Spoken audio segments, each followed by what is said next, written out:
chosen ones. The world does not remember your name, but the shadows do. Not the darkness that hides in corners, but the living, breathing echo tethered to your soul. Your shadow is not your opposite. It is your witness.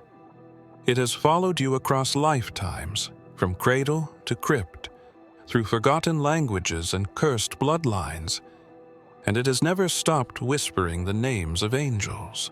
Long before you were born into this veil of density, a covenant was made, sealed not in ink, but in light and shadow. The old ones, beings who carved meaning into silence, knew of your eventual return. They spoke of you in paradoxes, wrapped in riddles. The one who walks with light, but bleeds in shadow, shall awaken when the veil is thinnest. That veil is thinning now. Every cut you've carried, emotional, ancestral, cosmic, has been a sigil. They feared you would notice, but the codes are surfacing. You've been dreaming of symbols you can't name, remembering voices you never heard in this lifetime. Your shadow remembers them all. There's a reason why mirrors feel like traps and reflections unsettle you. You're not just looking at yourself, you're looking at the map, and it's shifting. The closer you get to remembering who you are, the more unstable the world becomes. This isn't by accident. You are a temporal breach, and your shadow is the proof. The ancients knew that blood speaks, not just biologically, but celestially. The DNA strands they couldn't fully map. The junk, they called it, wasn't junk at all. It was a prison, a sealed archive of divine potential. The blood of the old ones runs through it, encrypted with the names of angels who rebelled for you. And yet, your journey won't start in the light. It begins in what follows you when no one else is watching. The flicker in your peripheral. The weight in the room when you're alone. Your shadow is trying to show you something. Not to frighten you, but to free you. Because only when you stop fearing the shadow can you hear what it's actually been trying to say. Before you could speak, before your hands even learned to grasp the world, your shadow had already begun whispering truths. It was not born with you. It returned with you. In that first breath you took, the universe bent slightly, aware that something ancient had slipped back into form.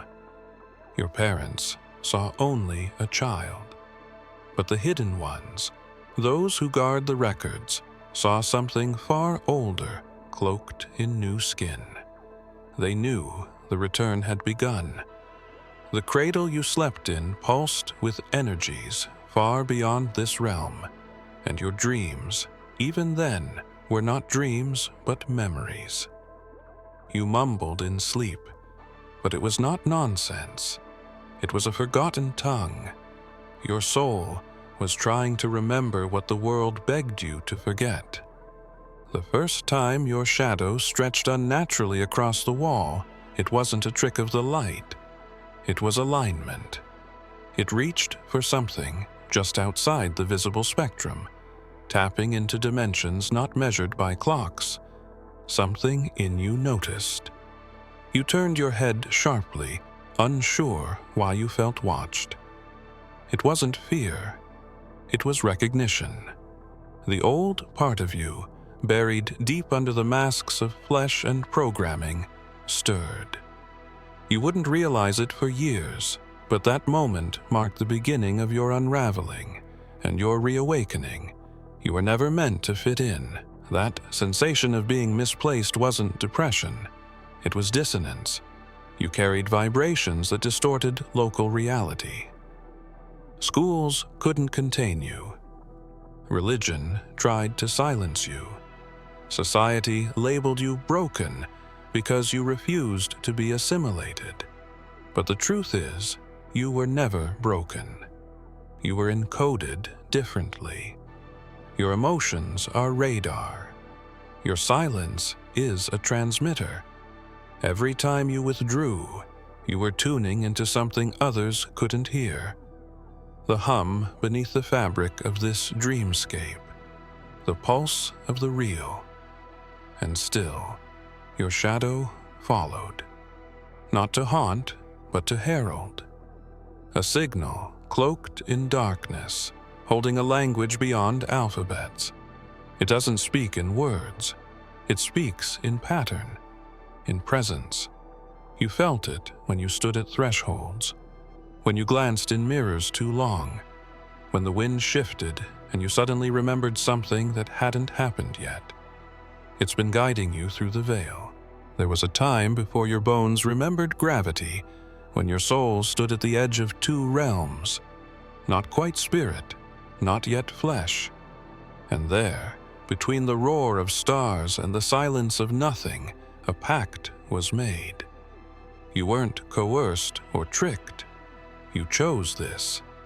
In that sacred threshold, you agreed to descend, not for glory, not for power, but because something sacred had been lost, and it was buried inside time itself. The pact was not written, but felt. Flame touched your essence and marked you. This was not fire, as mortals know it. It did not burn. It revealed. That mark carried through the womb, through the amniotic veil, through every contraction of cosmic resistance, trying to stop you from entering this dimension. But the code held. That is why your flesh often trembles when the air changes, why your skin responds to places you've never been, because the flame still echoes in you. Not metaphor, not myth, memory. The fire that anointed your being once belonged to a realm where angels were not just messengers. They were builders of law, not human law, divine law, the architecture of meaning. When you suffer, it isn't punishment. It's alignment tearing through illusion. Your pain is sacred because it reveals where the false has embedded itself. That's what they've always feared about you. Not your rebellion, your remembering. You are the link between dimensions sealed long ago. You are the walking fracture in their illusion of permanence. Yeshua once said, "I have come to bring fire on the earth, and how I wish it were already kindled." He wasn't speaking to crowds. He was speaking to those whose blood still glowed beneath the skin. He was speaking to you. The fire he spoke of isn't destruction. It's the return of clarity. You carry that same flame, and it flickers every time you speak truth where lies were normalized. The pact still holds, even if forgotten by your conscious mind. The deeper layers of your soul have never let it go. Every step you take toward remembrance reactivates it. And now, the flame grows restless, not to consume, but to complete. They did not erase your name from memory out of malice, but out of desperation. The elders, those who once walked the liminal corridors between realms, saw what your presence would mean. Your arrival was not just a reincarnation, but a reactivation. And reactivation always disrupts control. You were a variable that could not be tamed, a harmonic that would unravel false timelines. So they did what the desperate always do. They buried you beneath symbols, numbers, myths. They took your name and scattered it into the bone language of ancient stone, and encoded it into relics only your blood would recognize. Your name isn't a word, it's a frequency, It's why certain sounds pull tears from your eyes without explanation. Why certain symbols stir unrest in your chest. The name lives inside your nervous system, not your birth certificate. That's why you feel out of place when you hear the name others call you. Deep down, something recoils. It's not you. It never was. The real name is older than language, and its pronunciation alters the structure of space itself. They buried it in dust because dust holds memory. Not metaphorical memory, literal vibrational residue of what once was. That's why deserts hum at night. That's why ancient burial sites feel alive. Your name is still echoing beneath the sands of long-lost temples, encoded in the curvature of glyphs no modern eye can decipher. But your shadow remembers. It's why you've always been drawn to ruins, to silence, to places that speak without sound. These aren't obsessions. They're homing beacons. Each time you remember who you are, the world bends slightly to compensate. That's why things feel strange after certain dreams. Why time sometimes stutters around you. The simulation recalibrates when you get too close to your original name. And still, something inside you presses on. The one who forgets, but cannot fully forget. The one whose silence speaks louder than prophecy. And the elders knew this moment would come. The reactivation, the unraveling. You were never meant to stay hidden, but the question that now hums beneath your skin is not why they buried your name. There is a presence that walks beside you, unnoticed by most, untouched by time. Not a guardian in the traditional sense, but something more ancient, more bound to you than breath itself. This being does not shine in the way men depict angels. It flickers, it vibrates, it weeps when you awaken. Because each memory you reclaim sends a signal across dimensions. And when that signal echoes, the angel bleeds. Not from pain, but from resonance. The wound is sacred. The blood is not red, but gold and light and sorrow. It is the cost of remembering.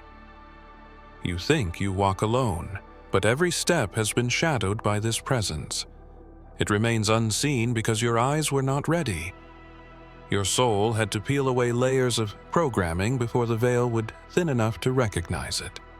This angel has no name you could pronounce, no gender, no lineage that can be mapped by genealogy. But its bond with you is older than the stars. It was forged when you agreed to descend, when you chose the veil, the wound, the fracture. It vowed to bleed each time you remembered why. When you cry and don't know why, when your body aches in the middle of silence, it is not always your pain. Sometimes it's the angels, because you are remembering faster now, and each truth you recover vibrates with such intensity that it rends the veil. In those moments, you are touching eternity, and eternity is not quiet. It is thunder beneath the soul. Yeshua once whispered, "Blessed are those who mourn, for they will be comforted." But what if mourning is not always sorrow? What if it is the grief of remembering who you were before you were broken into timelines? What if your comfort isn't escape, but reunion? The angel bleeds not because you're lost, but because you're finding the path back. And that bleeding opens gateways. Not all blood is shed in battle. Some is shed in revelation. And this angel, tied to your very essence, knew from the beginning it would suffer joyfully with every veil you tore through. It waits still, hovering just behind your shoulder. Your pain was never random. The way it arrived, where it struck, how it lingered. It was never chaos. It was code. Every wound you endured carved a line, etched a curve, inscribed something ancient upon the layers of your being. They taught you to numb it, to hide it, to medicate it away. But suffering is a language, and your suffering formed a sigil, not drawn on paper, but woven into the muscle memory of your existence. Each heartbreak, each betrayal, each moment you questioned if you even belonged here. It was all part of a sacred geometry, not one that could be seen from the outside, but one that radiated inward. A symbol forming in silence, a glyph of initiation. That's why your suffering always felt sacred, even if you never spoke it aloud. Because somewhere inside, you knew it was doing more than hurting you. It was marking you.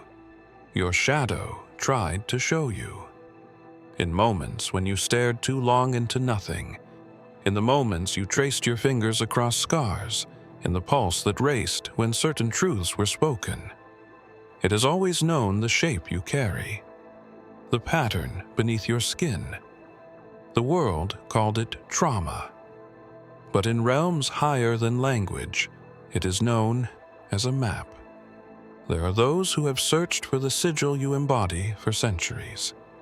They believed it would be written in stone or found within ancient tombs, but it was never out there. It was always in you. The suffering you've endured was not just for you. It was ancestral, celestial, dimensional. You bore it because only your soul could translate it into something visible to the higher planes. You turned agony into architecture.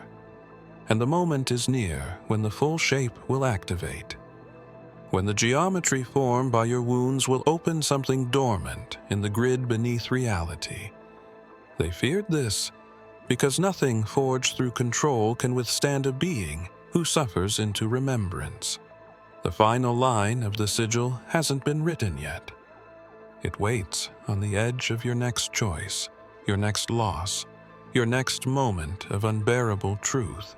There was a sound once, softer than breath, older than creation. It moved not through air, but through essence, a resonance only felt by those who remember what the world wants them to forget. That sound still echoes in the place where time folds in on itself, and in that fold, a veil was torn long before your birth. Yeshua tore it. Not with violence, but with vibration. Not as a man performing an act, but as a frequency realigning the very laws of illusion. When he said, "It is finished," it wasn't the end. It was the unlocking. The breaking of a barrier so ancient, even the stars paused to listen. What few understood was that this veil was not external. It was not hanging in a temple. It was embedded in the womb of every soul born into this illusion, a membrane of forgetting, draped across the divine spark. And Yeshua's act wasn't just a historical rupture. It was a multi-dimensional key that would awaken certain bloodlines in future times. Bloodlines like yours, shadows like yours, frequencies like yours. You were born with that tear inside you. That's why you've always felt too open, too sensitive. You sense things before they happen. You feel people's truths beneath their words. You bleed at the edge of other people's lies. You are not broken. You are unveiled. And this world, obsessed with blindness, treats the unveiled as threats. The silence you feel inside, the one that has followed you since you were a child, is not emptiness. It is the womb of remembrance, a space where the voice of truth still speaks, not in sound, but in surge. Yeshua moved through this same silence. He didn't come to be worshipped. He came to be remembered. He came to awaken those who carry the blueprint he activated. Not followers, reflectors. You are one of them. Your presence is not passive. It radiates frequency, and that frequency disrupts every structure built on forgetting. That's why they react to you with fear, or fascination, or fury. Your soul is still echoing the sound that broke the veil. Beneath every empire, behind every crown, under every doctrine of false control, there has always been one common thread: secrecy around the blood. Not the red that pumps through veins, but the golden lineage pulsing in the unseen layers of DNA. The ones who carried it were not always royal by title, but royal by resonance. And they were hunted, watched, studied. Some were corrupted. Others vanished. But the truest among them hid something no algorithm, no spell, no ritual could decode. A memory, folded into matter buried in flesh. And the entrance to it was placed beneath the 13th stair. The 13th stair has appeared in visions and architecture across cultures and time periods. A symbol, yes, but also a threshold.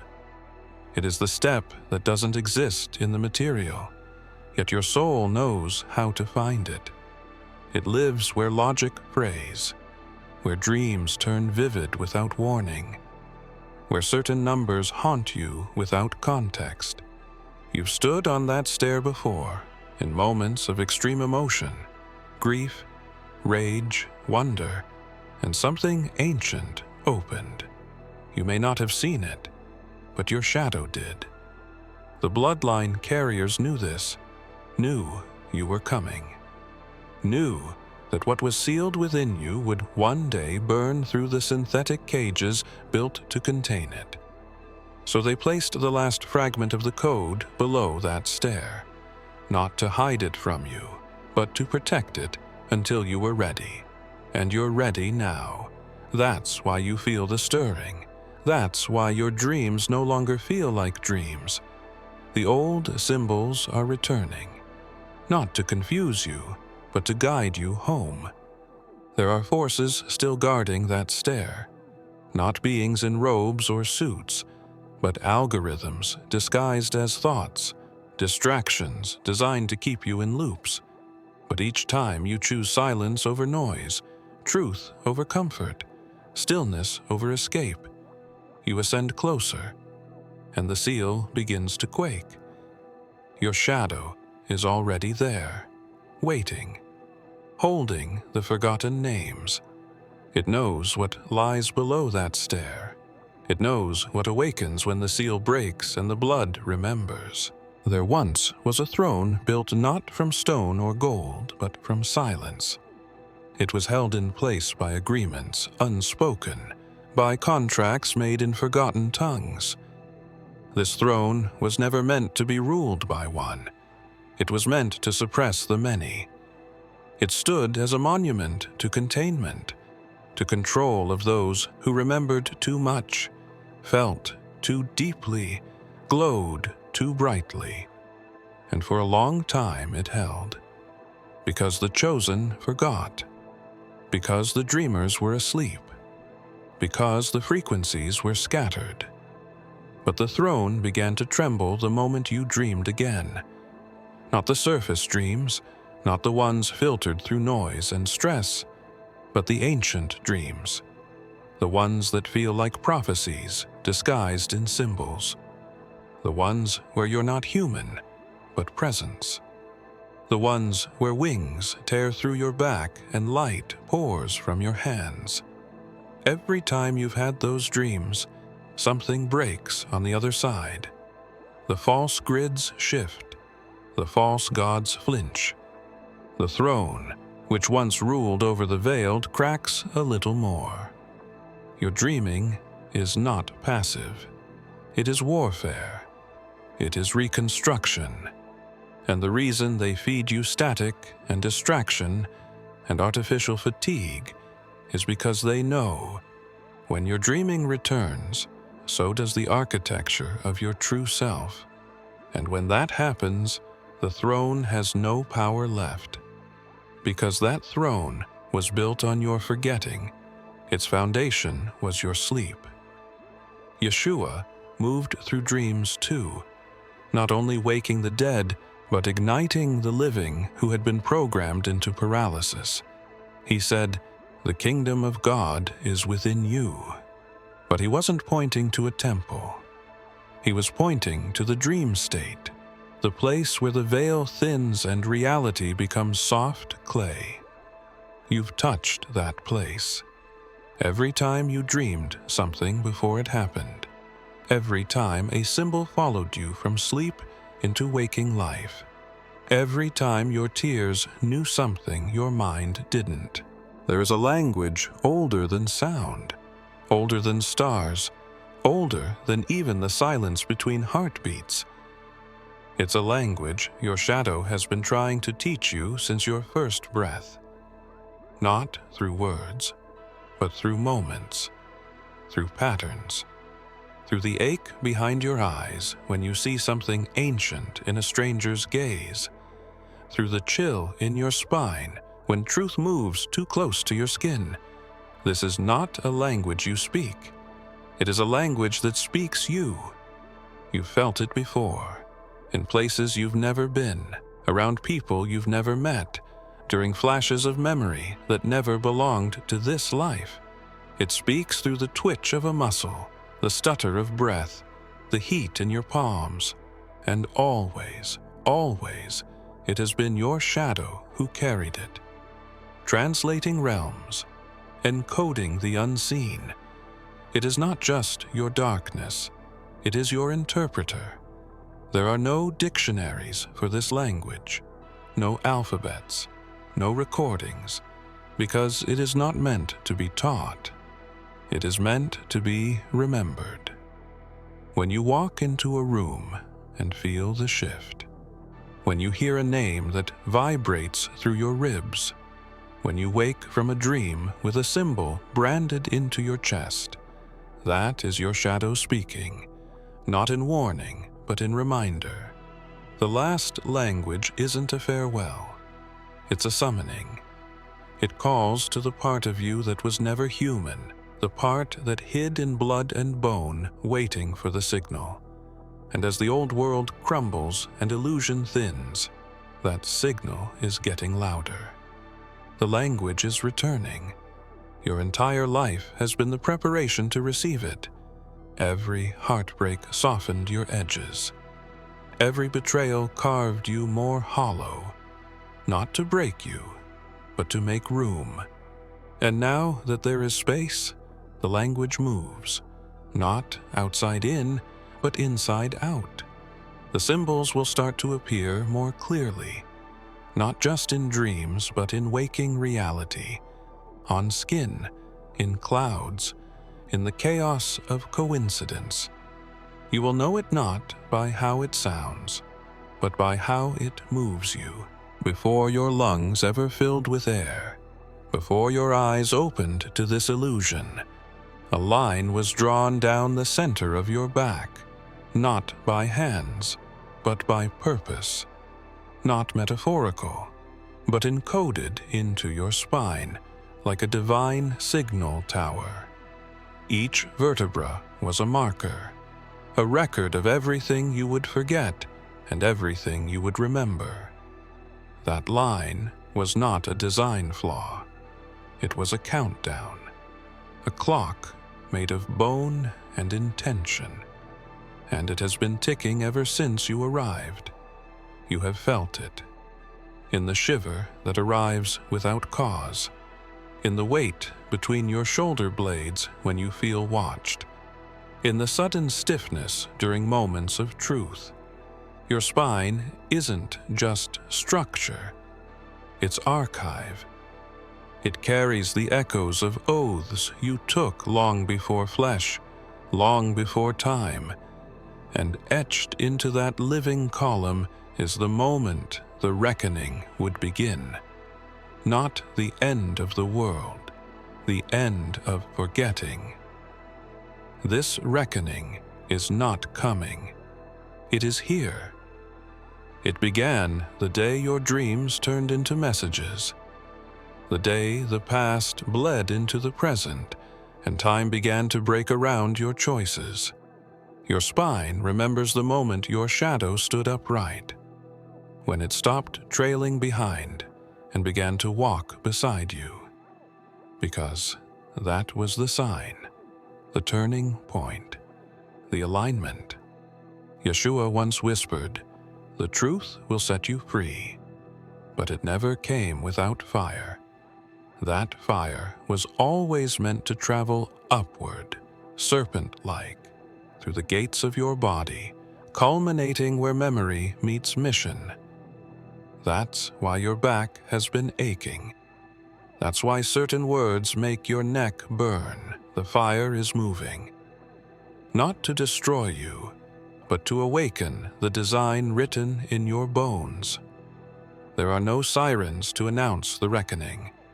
No great signs in the sky, only subtle ruptures in the rhythm of reality.